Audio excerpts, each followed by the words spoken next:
fait le monde changer. Tout à la joie de masques qui tombent, d'une liberté retrouvée et d'un virus qui se fait rare, on en viendrait à oublier le terrible bilan de ces derniers mois. Le Covid a tué 110 000 personnes en France depuis le début de la pandémie.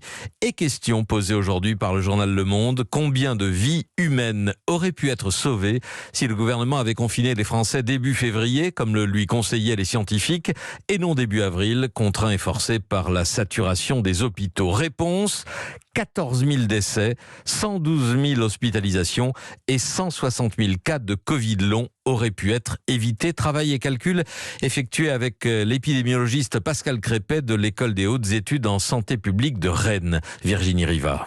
Oui, Le Monde a pris les courbes d'évolution des trois principaux indicateurs épidémiologiques que sont les décès, les réanimations et les hospitalisations et a décalé dans le temps la courbe d'impact des mesures de confinement prises en avril à février si on avait réagi de façon plus précoce. C'est donc un calcul théorique pour donner un ordre de grandeur. À cette époque, en février, le variant anglais circulait sur le territoire, donc freiner sa diffusion aurait effectivement évité des morts.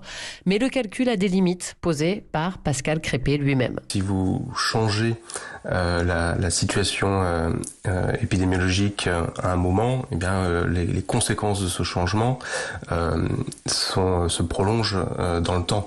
Donc c'est difficile de savoir si on aurait été en mesure de garder un niveau de circulation très très bas de mars jusqu'à juin.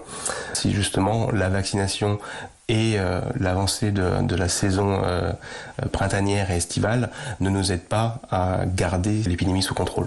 Autre objection, dit l'épidémiologiste, les Français auraient-ils accepté les mesures dès le mois de février ? Car le niveau de circulation du virus, même s'il était élevé, restait alors sur un plateau. Aujourd'hui, l'épidémie s'éloigne, plus que 51 décès par jour en moyenne sur la semaine écoulée